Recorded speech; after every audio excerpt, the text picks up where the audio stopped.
రోమపత్రిక 5వ అధ్యాయం 5వ వాక్యంలో, ఎందుకనగా ఈ నిరీక్షణ మనలను సిగ్గుపరచదు. నిరీక్షించడం అంటే ఎదురు చూడటం. ఈ నిరీక్షణ మనలను సిగ్గుపరచదు. మనకు అనుగ్రహింపబడిన పరిశుద్ధాత్మ ద్వారా, అంటే మనకు అనుగ్రహించబడిన పరిశుద్ధాత్మ ద్వారా దేవుని ప్రేమ మన హృదయములలో కుమ్మరించబడి ఉంది. ఈ నిరీక్షణ మనలను సిగ్గుపరచదని దేవుని యొక్క ఆత్మ ద్వారా, దేవుని యొక్క పరిశుద్ధాత్మ ద్వారా దేవుని యొక్క ప్రేమ మన హృదయాల్లో కుమ్మరించబడుతుంది. మరి బాప్తిసం పొందిన తర్వాత పరిశుద్ధాత్మను పొందావా? దేవుని ప్రేమను పొందడానికి చాలా మంది బాప్తిసంతోనే సరిపెట్టుకుంటున్నారు. చాలా మంది బాప్తిసం పొందితే చాలు పరలోక రాజ్యానికి వెళ్తామని చెప్పేసి అనుకుంటున్నారు. కానీ ఎవరైతే దేవుని యొక్క రాజ్యం కోసం నిరీక్షిస్తా ఎదురు చూస్తా ఉంటారో వారు దేవుని యొక్క ఆత్మ ద్వారా, దేని ద్వారా? దేవుని యొక్క ఆత్మ ద్వారా, పరిశుద్ధాత్మ ద్వారా. యేసుక్రీస్తు బాప్తిసం పొందాడు. ఒడ్డుకొచ్చిన తర్వాత పరిశుద్ధాత్మ పావురం వలె ఆయన మీద దిగి వచ్చిందని బైబిలే చెప్తుంది, పరిశుద్ధ గ్రంథం చెప్తుంది.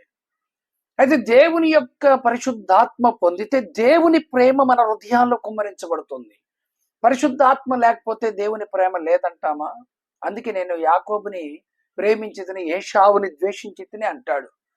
ఏశావుని ద్వేషించాను, యాకోబుని ప్రేమించాడు అంటాడు. కనుక పరిశుద్ధ ఆత్మ ద్వారా దేవుని యొక్క ప్రేమ మన హృదయాలలో కుమ్మరించబడుతుంది. దేవుని యొక్క ప్రేమే కానీ మనకు వచ్చిందనుకో, అది శాశ్వతమైన ప్రేమతో నేను ప్రేమించుచున్నాను కనుక విడవక నీ ఎడల కృప చూపుదనని రాయబడింది. అంటే ఎదురు చూసే వాళ్ళకేమో దేవుని యొక్క ఆత్మ మేడగదిలో కనిపెట్టి ఎదురు చూశారు, వాళ్ళు నిరీక్షించారు.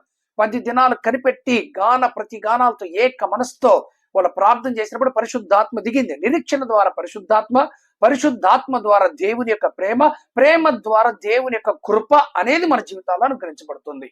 శాశ్వతమైన ప్రేమతో నేను ప్రేమించుచున్నాను గనక విడవక నీ ఎడల కృప చూపుతాను అని రాయబడింది.